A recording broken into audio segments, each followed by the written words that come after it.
अस्सलामुअलैकुम वरहमतुल्लाहि वबरकातुहू। मेरे प्यारे भाइयों और दोस्तों, जो वीडियो लेकर आज हम हाजिर हुए हैं आप लोगों की खिदमत में, इसकी शुरुआत 611 ईस्वी से होती है।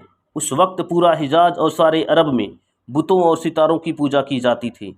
तमाम अरब का हर कबीला और कबीले का हर आदमी बुतों और सितारों का पुजारी था। लेकिन यह अजीब बात है कि वे बुतों और सितारों को पूजते हुए भी हसर और नसर और बदले के दिन के कायल थे। मुर्दों को दफन करते थे कब्रों में, और ऊँटों को इसलिए ज़िबह करते थे कि उनका अकीदा था कि वे हसर के दिन इस ऊँट पर सवार होकर चले जाएंगे। वे तौहीद के कायल थे, खुदा को कायनात का बनाने वाला मानते थे। बुतों को अल्लाह के दरबार में शफाअत करने वाला समझकर उसकी पूजा करते थे। मगर अल्लाह पाक को कुछ और ही मंजूर था। एक दिन एक सुबह ठंड हवा चल रही थी। मुस्कुराता हुआ आसमान ऐसा रोशन हो गया जैसे हसीना मुस्कुराने लगे, और मुस्कुराने से उसके चांद से चेहरे पर हुस्न की लहरें दौड़कर उसके चेहरे को इतना रोशन कर दे कि वह हुस्न का खजान बन जाए। उस वक्त मक्का में एक कोने से बहुत ही हल्की सुरीली आवाज़ पैदा हुई, जो धीरे धीरे बढ़ने लगी, और बढ़ते बढ़ते इतनी बढ़ी कि मक्का शहर की गली गली, कूचे कूचे, घर घर में इसकी आवाज़ सुनी गई। आज अरबों की ईद थी। जिस दिन यह आवाज़ निकल रही थी उस दिन इन लोगों का ईद था। वे बहुत सवेरे जाग चुके थे, और आवाज़ को सुन सुनकर मर्द और बच्चे बैतुल हराम की तरफ दौड़ने लगे, भागने लगे। मक्के की गली कूचों में हलचल शुरू हो गई, और लोगों के गिरोह तेजी में लपकते नजर आने लगे। सुरीली आवाज़ कभी अभी तक बुलंद हो रही थी। बड़ी लुभावनी आवाज़ थी। ऐसा लग रहा था जैसे कोई सुरीला बाजा बजा रहा हो। लोग शहर के चारों ओर से तेजी के साथ बैतुल हराम की ओर दौड़ रहे थे। वे चमचमाते कपड़े पहने हुए थे और पीले पटके बांधे हुए थे। वे अरबी लिबास में थे। बैतुल हराम यानी खाना काबा शहर के बीचों बीच था। यही वह हरम शरीफ है जिसकी बुनियाद हज़रत इब्राहीम अलैहिस्सलाम ने अपने हाथों से रखी थी। मुद्दत तक यह एक खुदा के मानने वालों की पनाहगाह थी, मगर अब बुत परस्तों के कब्जे में था। अरब बड़ी तेजी से दौड़ दौड़ कर आ रहे थे। खाना काबा के चारों तरफ खड़े होते जा रहे थे। खाना काबा की इमारत पत्थर और चूने से बनाई गई थी। बड़ी मजबूत और शानदार इमारत, चारों तरफ ऊंचे ऊंचे शानदार दरवाजे थे। खाना काबा के नीचे एक कुआं था। कुएं की मन पत्थर की और धन कुछ छोटा था। यही कुआं दुनिया में जमजम के नाम से मशहूर हुआ। कुएं की मन के करीब करीब इधर उधर बड़े बड़े दो बुत थे। इनमें से एक बुत किसी खूबसूरत औरत की मूर्ति थी। ऐसा लगता था जैसे कोई परी खड़ी मुस्कुरा रही हो। उस बुत का नाम नाइला था। दूसरा बुत एक भारी भरकम इंसान की शक्ल का था। ऐसा लगता था जैसे कोई पहलवान अपने मुकाबले के आदमी को चित करके खुश हो रहा हो। उस बुत का नाम आसाफ था। तमाम अरब इन दो बुतों का एहतराम करते रहे और इनके सामने आते ही सजदे में गिर जाते रहे। बाजा अभी तक सुरीली आवाज़ से बज रहा था, लेकिन किसी को पता नहीं चल रहा था कि यह आवाज़ कहाँ से आ रही है। ऐसा लगता था जैसे हरम शरीफ के अंदर कोई बाजा बजा रहा हो। खाना काबा के तमाम दरवाजे अब तक बंद थे। वजह यह थी कि अरब में आम तौर से और मक्के में ख़ास तौर से कुरैश का कबीला ही सरदार माना जाता था। कबीला कुरैश के सरदार जनाब अब्दुल मुत्तलिब थे। उनका इंतकाल हो चुका था। अब्दुल मुत्तलिब के 10 बेटे में से सिर्फ हमजा, अबू तालिब, अबू लहब और अब्बास जिंदा थे, बाकी मर चुके थे। कबीला कुरैश ने अबू तालिब को अपना सरदार मान लिया था। उनका इतना रौब था कि किसी को उनके सामने बोलने की हिम्मत न होती थी। बैतुल हराम की कुंजी उन्हीं के पास रहती थी। जब तक वह दरवाज़ा न खोलते कोई आदमी बैतुल हराम में दाखिल नहीं हो सकता था। जब अरब के तमाम कबीले आ चुके तो अबू तालिब अपने भाइयों के साथ आए। अबू तालिब ने आते ही दरवाज़ा खोला। पहले खुद अंदर गए, फिर भाई और कबीले के दूसरे लोग अंदर जाने लगे। फिर हरम पाक के तमाम दरवाजे खोल दिए गए और अरब के तमाम कबीले के झुंड अंदर दाखिल हो गए। बैतुल हराम की इमारत अंदर से भी बहुत शानदार थी। इससे ठीक बीच में बैतुल्लाह था, और बैतुल्लाह के चारों ओर काले पर्दे लटक रहे थे।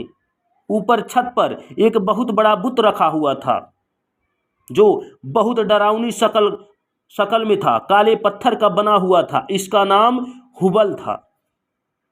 हुबल जिसकी पूजा हर एक के लिए ज़रूरी था, अरब में बैतुल हराम में इतनी भीड़ हो गई कि तिल धरने की जगह न रही। हर कबीला अपने अपने चहीते बुतों की ओर दौड़ा। वहाँ बुत भी सैकड़ों थे, अलग अलग जगहों पर वे रखे हुए थे, अजीब अजीब शक्लों के थे, काले और लाल और सफ़ेद। बाजा अभी तक बज रहा था, अब घंटे, शंख और झांझ भी बजने लगे थे।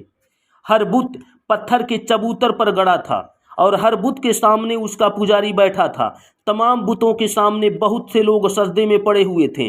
अबू तालिब, अबू लहब, हमजा, अब्बास खाना काबा की छत पर चढ़कर हुबल के सामने जा पड़े थे सजदे में। बुत परस्ती का ऐसा मंजर शायद ही किसी की नज़र से गुजरा हो। अभी ये लोग सजदे में ही पड़े हुए थे कि तेज हवा के झोंके चलने लगे। हवाएं रेत के जर्रों को उठा उठा कर उड़ाने लगी। अब सूरज निकलकर कुछ ऊंचाई पर जा चुका था। धूप पर चारों तरफ फैल गई थी, पर आज धूप में वह तेजी, वह चमक, वह गर्मी न थी जो हर दिन होती थी, बल्कि रोज से भी ज़्यादा धूप फीकी फीकी लग रही थी। लोगों ने सजदे से सर उठाया और खामोश हाथ बांधे खड़े हो गए। अभी ये लोग खड़े ही थे कि हवा में और तेजी आ गई।